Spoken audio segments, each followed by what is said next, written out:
ये कहानी बहुत पहले की है।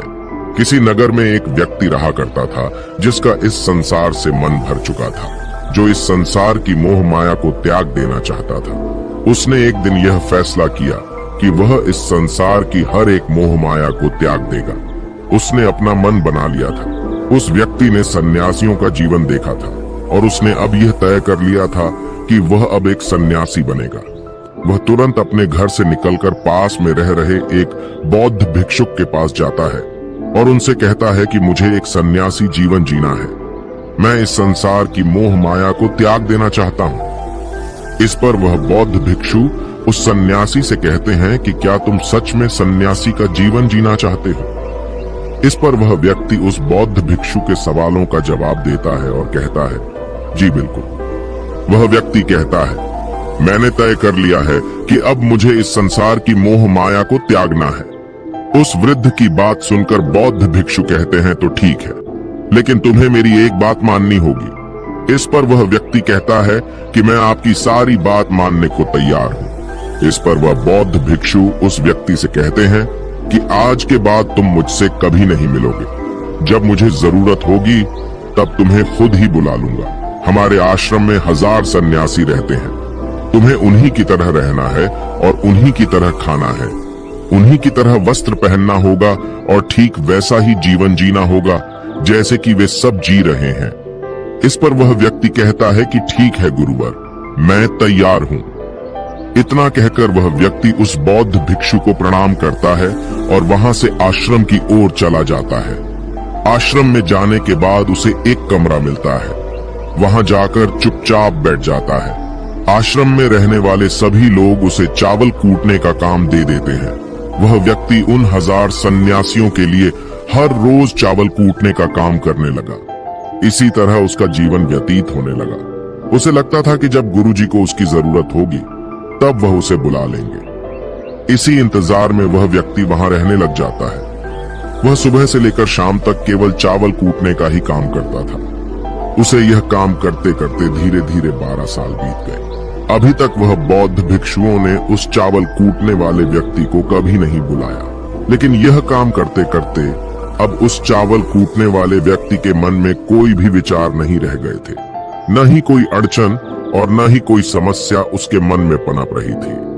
12 सालों के बाद वह बौद्ध भिक्षु कब बूढ़े हो चुके थे। उन्हें लग चुका था कि अब उनका अंतिम समय आ चुका है और उन्हें अपना एक उत्तराधिकारी चुनना होगा। इसीलिए उन्होंने पूरे आश्रम में घोषणा करवा दी कि जो कोई भी मेरा उत्तराधिकारी बनना चाहता है वह देर रात में मेरे कमरे के बाहर 4 पंक्तियां लिखकर जाएगा और उसे उन पंक्तियों में बताना होगा कि जीवन जीने का सही तरीका क्या है, इस जीवन को किस तरीके से जीना सही है। इस जीवन का सत्य लिखना होगा। लेकिन एक बात याद रखना, उसे खुद के अनुभव के द्वारा लिखना होगा। किताब में कही हुई बातों को नहीं लिखना होगा या कहीं से नकल मारकर नहीं लिखना है। जो भी यह बताने में सफल हो जाएगा वही मेरा उत्तराधिकारी होगा। आश्रम में जितने भी लोग रह रहे थे वह सब उस बौद्ध भिक्षु को बहुत मानते थे।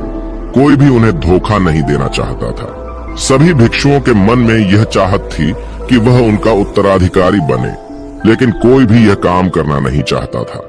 उन 1000 बौद्ध भिक्षुओं में से एक विद्वान भिक्षुक ने बहुत ही हिम्मत जुटाकर अंधेरी रात में दीवार के बाहर लिख दिया कि मन एक दर्पण की तरह है, उसमें धूल जम जाती है।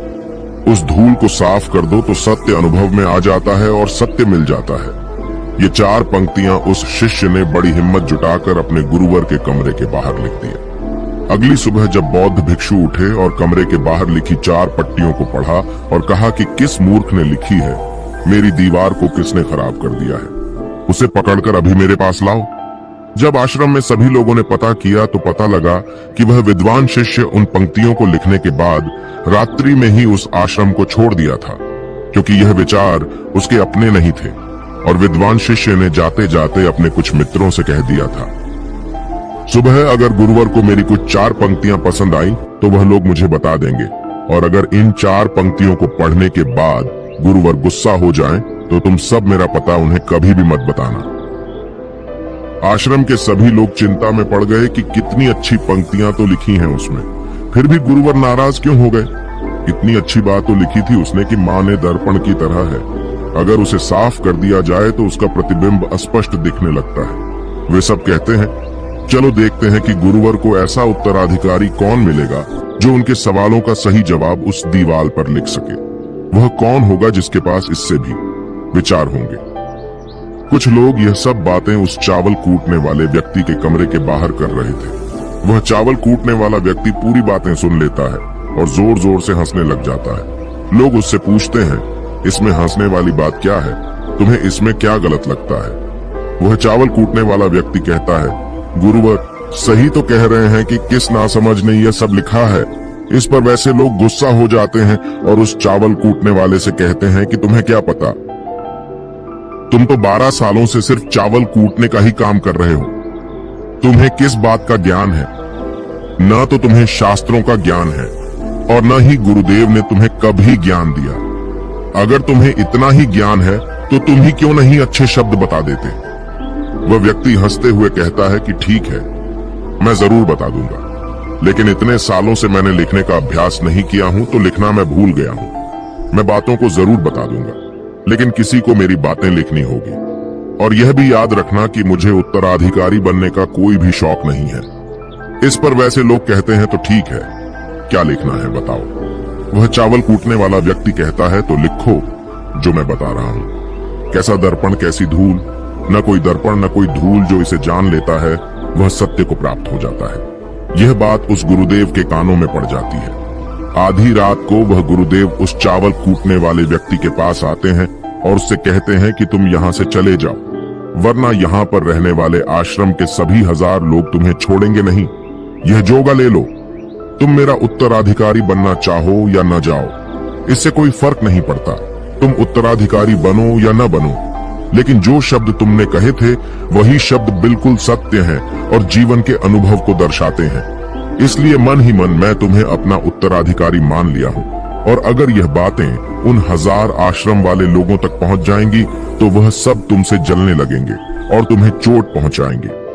यह लोग बर्दाश्त नहीं कर पाएंगे। ये चावल कूटने वाले व्यक्ति उत्तराधिकारी कैसे बन सकता है? जिसे कभी ज्ञान नहीं, जिसने कभी शास्त्र पढ़ा ही नहीं, वह उत्तराधिकारी कैसे बन सकता है? वह भला कैसे सत्य को प्राप्त कर सकता है? और यहाँ पर शास्त्र जानने वाले सभी लोग सर पीटते रह जाएंगे। इसलिए तुम यहाँ से चले जाओ, कहीं और अपनी दुनिया बनाओ और वहां के लोगों को ज्ञान से भर दो। इस पर महात्मा बुद्ध ने भी अपने एक शिष्य से कहा था, जब तुम्हारे मन की सारे विचार शांत हो जाएं, तुम्हारे भीतर विचार आना बंद हो जाए, उस दिन से तुम्हें सत्य का अनुभव हो जाएगा। तुम सत्य का अनुभव करोगे, खुद को भी और इस ब्रह्मांड को भी समझ पाओगे। और यही बुद्धत्व प्राप्ति का पहला कदम है। मन को शांत करने का पहला तरीका जो बौद्ध ग्रंथों में बताया गया है वह खुद के विचारों पर करना। इन्हें अच्छे से समझना कि आखिर आपके अंदर कौन से विचार उत्पन्न हो रहे हैं, आपके अंदर आखिर क्या चल रहा है। उन्हें अच्छी तरीके से और जागरूकता के साथ समझने की कोशिश करना, न कि अपने विचारों को दबाने की कोशिश करना। अगर आप अपने मन के विचारों को दबाने की कोशिश करते हैं तो यह गलत होगा, जिसकी वजह से मन और तेजी से भटकने लगेगा और बार बार भटकेगा। लेकिन जब भी आपको लगने लगे कि आपका मन बहुत तेजी से भटक रहा है तो तुरंत आप उस पर ध्यान देना शुरू कर दें। उसको जागरूकता के साथ देखें और अपने विचारों पर ध्यान दें। निरंतर प्रयासों के बाद आप पाएंगे कि आपके अंदर विचारों को जागरूक होकर देखने की एक आदत सी लग गई है। लेकिन उसी के साथ आप यह भी देख पाएंगे कि आपके मन में बुरे विचार अत्यधिक उत्पन्न हो रहे हैं। आपके मन में जो भी विचार उत्पन्न हो रहे हैं वह सकारात्मक भी हो सकते हैं और नकारात्मक भी। उनसे आपको कोई भी छेड़खानी नहीं करनी है, बस आपको अपने प्रयास पर काम करते रहना है। लेकिन यह अभ्यास आप लगातार करते रहे हैं तो एक समय आने के बाद आप अपने विचारों को नियंत्रित करने में सफल हो जाएंगे और उसे रोक भी सकते हैं। तब जाकर आपको असली शांति और सुकून की प्राप्ति हो जाएगी। तब आपको किसी भी प्रकार की चिंता नहीं सताएगी, क्योंकि आप खुद पर विजय प्राप्त कर लिए हैं। आप अपने विचारों को नियंत्रित कर सकते हैं। दोस्तों, इस वीडियो में बने रहने के लिए सच्चे दिल से आपका बहुत बहुत आभार।